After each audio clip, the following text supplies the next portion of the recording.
Biden को कंगाल कर देगा, क्योंकि यूक्रेन को मदद अब अमेरिका पर भी भारी पड़ने लगी है।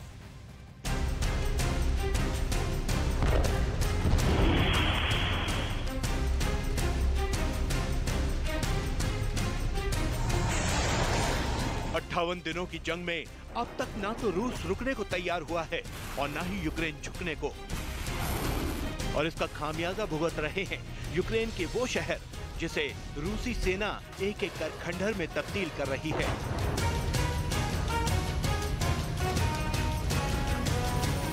आलम ये हो चला है कि अब ना तो ज़ेलेंस्की के पास सरकार चलाने के लिए पैसे बचे हैं और ना ही कर्मचारियों को वेतन देने के लिए।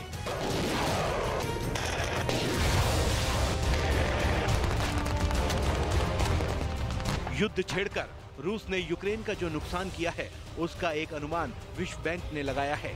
विश्व बैंक के मुताबिक युद्ध में अब तक यूक्रेन को 60 अरब अमेरिकी डॉलर का नुकसान हुआ है। विश्व बैंक के मुताबिक युद्ध में अब तक यूक्रेन को 60 अरब अमेरिकी डॉलर का नुकसान हुआ है, यानी भारतीय रुपयों में करीब 45 लाख करोड़ रुपए। जबकि इसकी भरपाई के लिए ज़ेलेंस्की कह रहे हैं कि उन्हें हर महीने 7 बिलियन अमेरिकी डॉलर की दरकार है, यानी हर महीने उन्हें 52,500 करोड़ रुपया चाहिए। Russian military are aimed at destroying all objects in Ukraine that can serve as an economic base for life. That includes railroad stations, food warehouses, oil refineries, etc. At this time, we need up to $7 billion US dollars each month to make up for the economic. युद्ध की मार झेल रहे Ukraine के सामने मदद का हाथ फैलाने के अलावा कोई दूसरा विकल्प नहीं बचा है और अमेरिका इस मामले में उसका सबसे बड़ा मददगार साबित हो रहा है। पिछले एक हफ्ते के दौरान अमेरिका यूक्रेन को मदद की 2 बड़ी खेप का ऐलान कर चुका है। मदद की पहली खेप के तौर पर अमेरिका ने यूक्रेन को 800 मिलियन अमेरिकी डॉलर की मदद दी है, जिसमें सैन्य सहायता, हथियार और ड्रोन शामिल हैं। इसके अलावा अमेरिका ने यूक्रेन को 500 मिलियन डॉलर की एक अतिरिक्त मदद दी है, जिसके जरिए यूक्रेन की सरकार चलाने का खर्च निकाला जाएगा। इसी पैसे से यूक्रेन के कर्मचारियों को वेतन और पेंशन भी दी जाएगी। यानी भारतीय रुपयों में बात करें तो अमेरिका 2 खेप में अब तक यूक्रेन को 9,750 करोड़ रुपए से ज्यादा की मदद दे चुका है। जाहिर है इस पैसे की यूक्रेन को इस वक्त सबसे ज्यादा जरूरत है, रूस के खिलाफ युद्ध लड़ने के लिए भी और पेट भरने के लिए भी।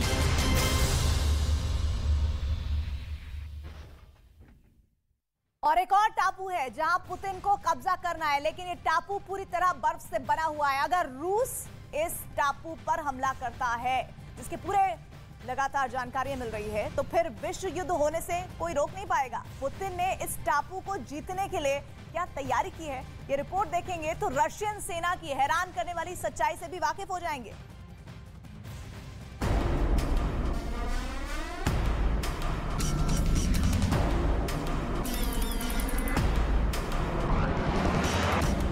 पुतिन इस बर्फीले इलाके में क्या करने जा रहे हैं? इन तस्वीरों से अमेरिका क्यों बेचैन है? बर्फ को चीरते हुए आगे बढ़ रहे इस जहाज से नेटो क्यों डरा हुआ है? आर्कटिक क्या है? रूस का प्लान क्या है? ये बर्फ का दरिया है और पुतिन को टैंक से जाना है।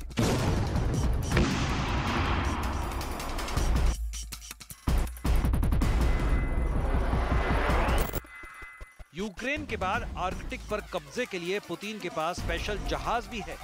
पुतिन के पास आर्कटिक की बर्फ में लड़ने के लिए स्पेशल फोर्स भी है। पुतिन के पास आर्कटिक में अड्डे भी हैं और पुतिन के पास उन अड्डों को अमेरिका और नेटो से महफूज रखने के लिए दुनिया का सबसे खतरनाक टैंक भी है, जिसे दुनिया T-14 यानी T-14 अरमाटा के नाम से जानती है।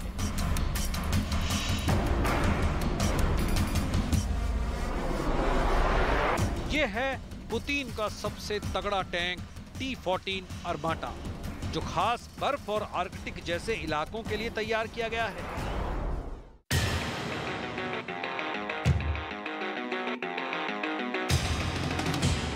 T-14 को रूस की सेना में गेम चेंजर कहा जाता है, लेकिन T-14 को पुतिन ने यूक्रेन में नहीं उतारा है। इसे खास आर्कटिक रीजन के लिए बनाया गया है, जो पूरे साल बर्फ से घिरा रहता है।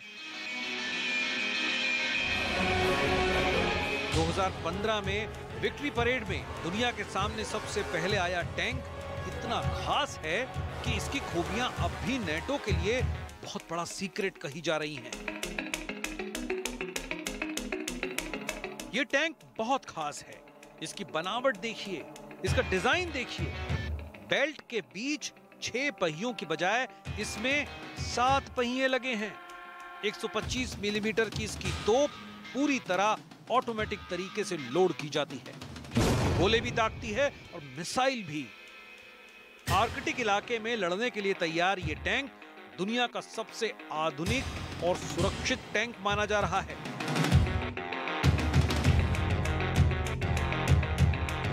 इसमें 3 क्रू ड्राइवर, गनर और कमांडर टैंक के अगले हिस्से में बैठते हैं, जबकि टरेट यानी टैंक के बीच वाला हिस्सा जिसमें तोप लगी होती है वो पूरी तरह रोबोटिक सिस्टम पर चलता है।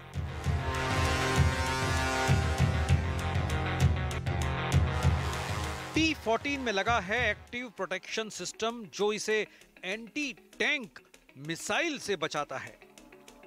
दुश्मन चाहे जेवलिन फायर करे या फिर एनलॉ, जिन मिसाइलों ने यूक्रेन में सबसे ज्यादा रूस की टैंक पावर को नुकसान पहुंचाया है, उन्हें नाकाम साबित करने के लिए T-14 की टेक्नोलॉजी अमेरिका और नेटो के लिए रहस्य बन चुकी है।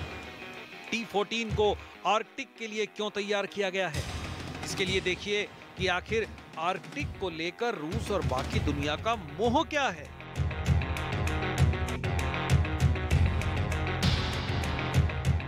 क्यों यहां यूक्रेन से भी बड़े महायुद्ध का खतरा मंडरा रहा है? कैसे यहां तीसरे विश्व युद्ध की जमीन आर्कटिक की बर्फ को हटाकर तैयार की जा रही है?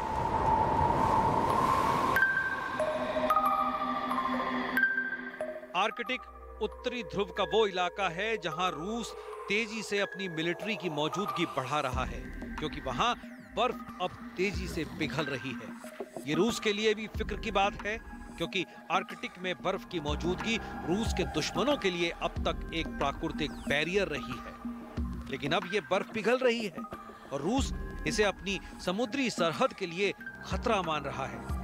यही वजह है कि रूस ने अब आर्कटिक के आसपास अपने बड़े मिलिट्री बेस बना लिए हैं।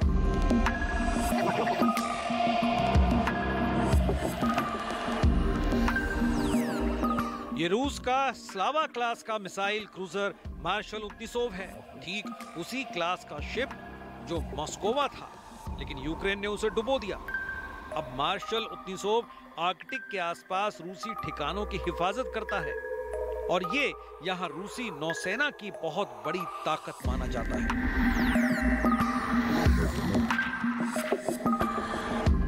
रूसी नौसेना की 4 फ्लीट्स में यहाँ उत्तरी फ्लीट सबसे बड़ी है और नेटो को सबसे ज्यादा खतरा रूस के इसी बेड़े से लगता है, जिसमें कई बड़ी परमाणु पनडुब्बियां भी शामिल हैं।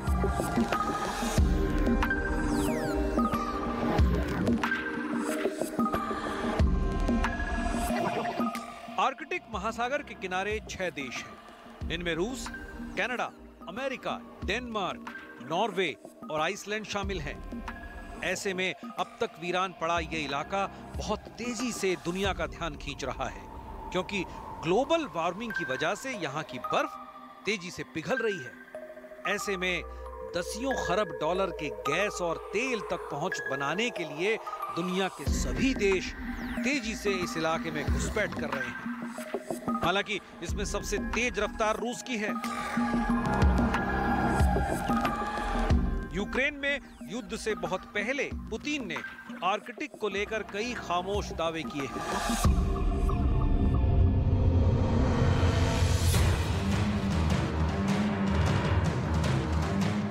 रूस अब यहां न्यूक्लियर पावर्ड आइस ब्रेकर तैनात कर चुका है। रूस की ये ताकत ऐसी है जिसका मुकाबला अमेरिका दूर दूर तक नहीं कर पा रहा है। आइस ब्रेकर ही वो ताकत है जिसके जरिए आर्कटिक में रास्ता तैयार किया जाता है और यहाँ रूस बाकी देशों से बहुत आगे है।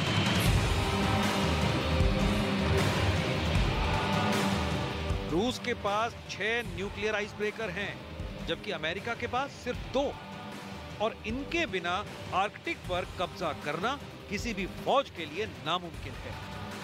दुनिया का सबसे बड़ा न्यूक्लियर आइस ब्रेकर भी रूस के पास है और बाकी देश इस ताकत की बराबरी नहीं कर पा रहे हैं।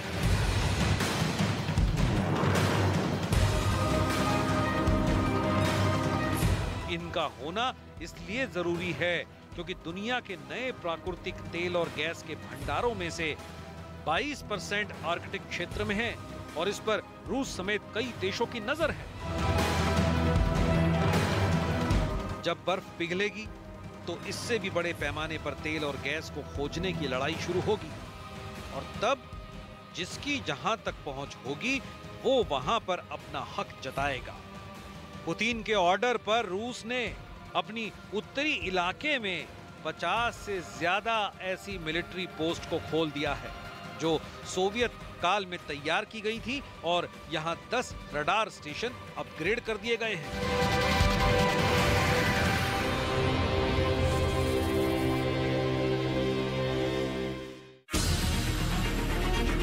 यूक्रेन युद्ध के बीच ही दुनिया में आर्कटिक को लेकर अलार्म बजने लगा है।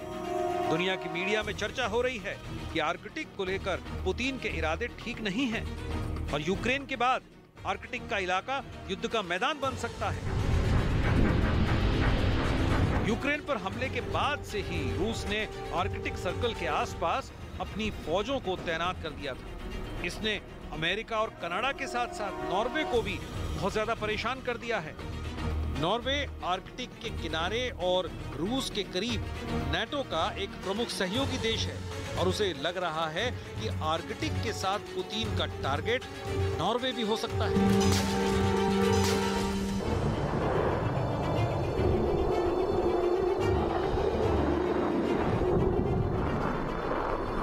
आर्कटिक के बड़े इलाके पर नजर रखने के लिए रूस ने अपनी हवाई ताकत में भी जबरदस्त इजाफा किया है। आर्कटिक रीजन के पास रूस के एक पुराने एयरबेस को फिर से एक्टिव कर दिया गया है। यहाँ रूस के आधुनिक MiG-31 लड़ाकू विमान के साथ एंटी शिप और एंटी एयरक्राफ्ट मिसाइलों को तैनात किया गया है। MiG-31 किंजल मिसाइल से लैस किया गया है जिसे रूस ने पिछले कुछ सालों में ही तैयार किया है। रूस के सुपरसोनिक बॉम्बर जेट MiG-31 से दागी जाने वाली ये मिसाइल कितनी खतरनाक बन जाती है उसे बहुत गौर से समझिएगा। MiG-31 यानी MiG-31 खुद आवाज से करीब 3 गुना रफ्तार से उड़ता है। ये MiG-25 का नया वर्जन है जो कभी रूस का ही एक तोही विमान था। MiG-25 भारत के पास भी था और ऐसे 8 फाइटर जेट बरेली एयरबेस पर तैनात थे। अभी MiG-31 रूस की स्ट्रेटेजिक फोर्स का बहुत बड़ा हिस्सा है। ये विमान अब हाइपरसोनिक मिसाइल से लैस कर दिया गया है जिसकी वजह से रूसी एयर पावर की रेंज कई गुना बढ़ गई है। किंजल एक हाइपरसोनिक मिसाइल है जो रूस की इस्कंदर मिसाइल का एक एयर वर्जन कही जाती है। रफ्तार है 10,000 किलोमीटर प्रति मिनट। ये मिसाइल 2000 किलोमीटर की रेंज तक परमाणु वॉरहेड के साथ हमला कर सकती है। इस मिसाइल को MiG-31 की बेली यानी एयर फ्रेम के निचले हिस्से में इंजन के बीचों बीच फिट किया जाता है, ठीक वैसे ही जैसे सुखोई फाइटर जेट में ब्रह्मोस लगाई जाती है। अब आप अंदाजा लगाइए कि MiG-31 जिसकी खुद की अधिकतम रफ्तार 3000 किलोमीटर है, उससे इस मिसाइल को फायर किया जाता है और ये 10,000 किलोमीटर प्रति घंटे की रफ्तार से आगे अपने टारगेट की तरफ बढ़ती है। तो इसे इंटरसेप्ट करना यानी इसे रोकना किसी भी एयर डिफेंस सिस्टम के लिए नामुमकिन सी बात है। व्लादिमीर पुतिन ने एक वक्त किंजल को रूस का सबसे खतरनाक और गेम चेंजर हथियार बताया था। वो इसकी बोनी यूक्रेन के युद्ध में कर भी चुके हैं, लेकिन उनका असली टारगेट आर्कटिक में रूस का दुश्मन बन सकता है। आर्कटिक में पुतिन की फौज का प्रेशर और यूक्रेन में रूस के हमले को देखते हुए नेटो ने मार्च के महीने में एक युद्धाभ्यास भी किया था, जिसका नाम था कोल्ड रिस्पॉन्स 2022। इस एक्सरसाइज में नेटो ने बर्फ में लड़ने वाली अपनी खूबी को आजमाया था। नेटो का युद्धाभ्यास कोल्ड रिस्पॉन्स 2022 14 मार्च को शुरू हुआ और 1 अप्रैल तक चला। रूस के बॉर्डर के करीब नॉर्वे में नेटो ने 1980 के बाद इतना बड़ा युद्धाभ्यास किया, जिसमें 27 देशों के 30,000 सैनिक इस एक्सरसाइज में शामिल हुए। इसमें 220 विमान और हेलीकॉप्टर, 50 से ज्यादा जंगी जहाजों ने भी हिस्सा लिया। रूस को दिखाने के लिए नेटो ने अपने टैंक आजमाए हैं। नेटो ने अपनी तोप दागी हैं। नेटो के जहाज भी लगातार उड़ान भर रहे हैं। नेटो समंदर में भी अपनी ताकत दिखा रहा है। नेटो क्या है? नेटो का डर क्या है? नेटो की ताकत और उसकी कमजोरी क्या है? और इन सब के बीच रूस को लेकर नेटो का खौफ क्या है? क्या यूक्रेन के बाद रूस और नेटो की जंग होगी? क्या ऐसा इसलिए होगा क्योंकि रूस नेटो पर भी चढ़ाई कर देगा? ये फौज का जमघट उसी डर को खत्म करने के लिए हुआ। 40 सालों बाद इतने बड़े पैमाने पर हुई वॉर एक्सरसाइज में नेटो ने अपनी फुल फायर पावर आजमाई। उसके सामने सबसे बड़ी चुनौती है रूस को यूक्रेन के बॉर्डर पर रोकना, क्योंकि यहां से पुतिन आगे बढ़े या रूस को आगे बढ़ने पर मजबूर किया गया तो तीसरा विश्व युद्ध हो सकता है। लेकिन अब